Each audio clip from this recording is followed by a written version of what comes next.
What's up guys, Sean Nalawani, SeanNal.com, and I did a video a few weeks ago explaining how to properly transition from cutting to bulking. I'll link that in the description box if you want to check that out. But quite a few people asked how I'd recommend going the opposite route, which is how to transition from bulking to cutting.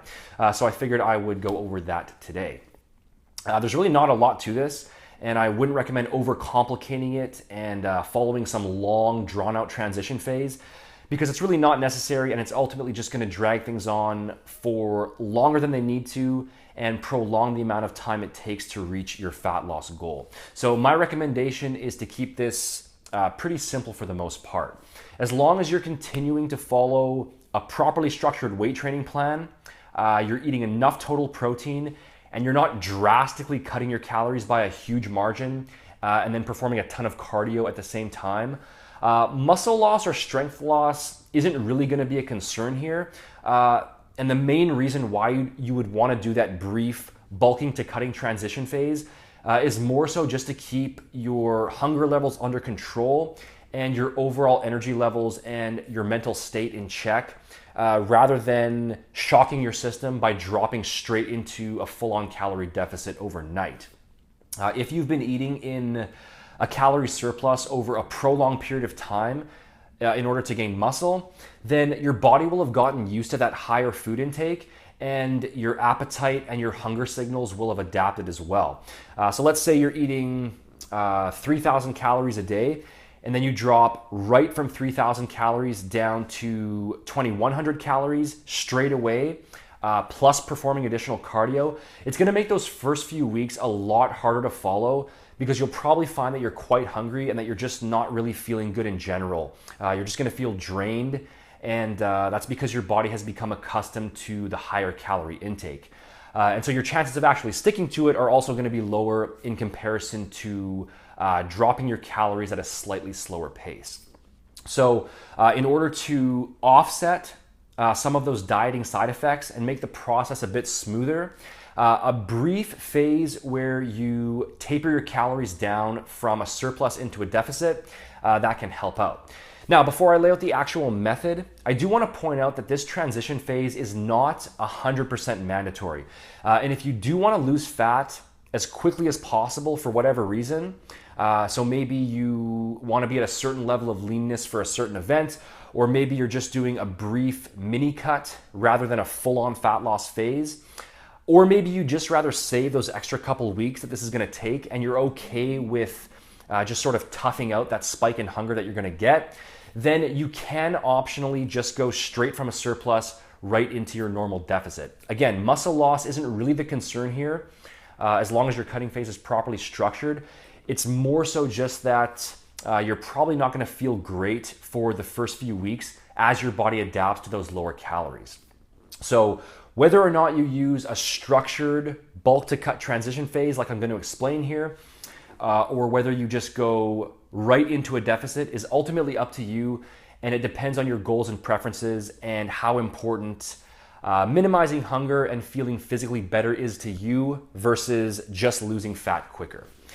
So with that out of the way, my advice on this is pretty simple, and the way I would go about it is to just take your current calorie intake for bulking and then the calorie intake that you'll be starting your cut at, calculate the difference between the two, and then split that up over a 3-week period and decrease your calories at an even pace from week to week. So for example, if you're currently bulking on 3,000 calories and you'll be starting your cut at 2,200 calories, that means you're going to be dropping by 800 calories in total. So what you would do is divide that by 3, which is going to be roughly 250. It doesn't need to be perfect. And so for week 1 of your bulking phase, your week 1 of your bulking to cutting transition phase, you would drop to say 2,750 calories. Week 2, drop to 2,500 calories. And then week 3, drop down to the 2,200 and just start your cut from there. So really, the only difference with this approach in comparison to dropping straight into a deficit is that you're adding an extra 2-week phase where the calories are going to be lowered at a slightly slower pace.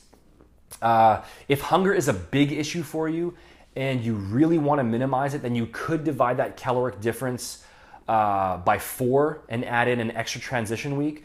But I think for most people, the method that I just gave is going to be fine. Now, how many calories should you actually consume for cutting? Calorie deficit sizes can vary from person to person depending on how quickly or how slowly they want to cut. But for most average dieters, about 500 calories below maintenance is going to be a good guideline to shoot for. That amount is going to be large enough to give you significant ongoing weekly fat loss, but it's also going to be small enough that your appetite and your energy levels and your gym performance are going to stay in check. So just find your calorie maintenance level, subtract 500, and that's the calorie intake that you can start cutting at. Now, if you've been bulking and you sort of lost track and you don't actually know what your current calorie maintenance level is, then there are a few ways that you can estimate it. First off, if your overall body weight has plateaued toward the end of your bulk and you've been eating at a certain intake and you haven't gained any weight for about a 1 to 2 week period, then that means that your current intake is your calorie maintenance level. And so you can just use that. On the other hand, if your body weight or your calorie intake have been fluctuating and you're not quite sure where you're at, there's a couple things you can do. The first is to just use a basic multiplier. As long as your body fat levels are still within a normal healthy range, you can probably estimate it pretty closely by just multiplying your body weight in pounds by 14 to 16. So if you have a particularly high weekly activity level, then go a bit higher with 16. Or if your activity level is quite low, maybe just aside from your weight training sessions, then go with 14. And if you're not sure and you think you have about an average activity level, then just go middle ground with 15. And then two other more precise calculators that you can use are the Harris-Benedict formula or the Catch-McCardle formula. And those take into account other factors like your age, your height, your body fat percentage, etc. And I will lay those out in the description box below as well for you to check out.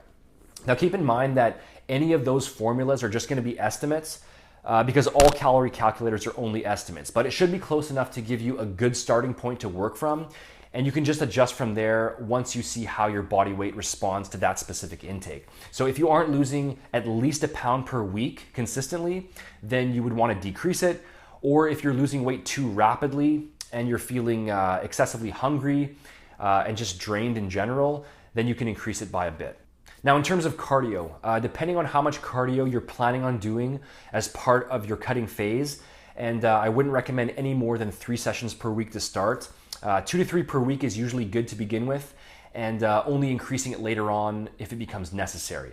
But you can also just gradually introduce that extra cardio throughout the transition phase as well, depending on how much you were doing before.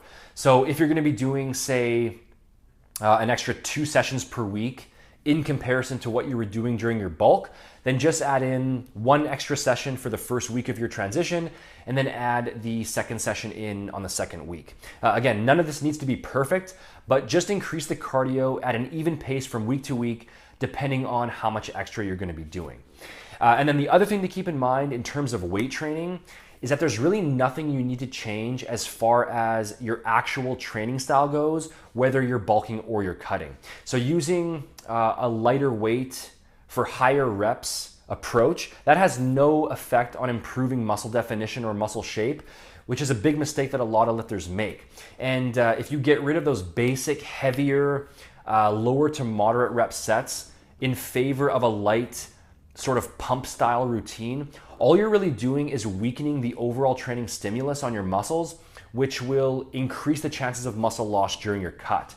Remember that the central purpose of weight training is to build and maintain muscle. You can't spot reduce fat from specific areas of your body by training them with resistance. So just remember that weight training is for providing maximum stimulation to your muscles, and then cardio, and most important by far, your diet, that's what's going to take care of the actual fat loss. So when you transition from bulking to cutting, just keep your weight training plan the same as it was before. The only optional change being that you can reduce the total volume if you find that you aren't properly recovering and that your strength is noticeably dropping. And I did a previous post outlining 5 program modifications to make if you are losing strength during a cut, and I'll link that in the description box below as well if that does become a concern for you. So that's really all there is to it, guys. Just move at an even pace from your bulking to your cutting calories over a 3-week period, while at the same time gradually adding in whatever extra cardio you'll be doing at an even pace as well. Keep your weight training the same, and this process is going to give your body a chance to gradually acclimate to your cutting phase rather than just abruptly moving into a full deficit all at once. So I hope this was helpful. If you do want to grab a complete step-by-step plan that shows you how to lay out a complete cutting or bulking phase from A to Z, the workouts, the meal plans, the supplement guides, and one-on-one coaching, then you can check out my body transformation blueprint by clicking here or by visiting bodytransformationtruth.com. The link is in the description box. Make sure to follow me on social media here. The links for that are also in the description.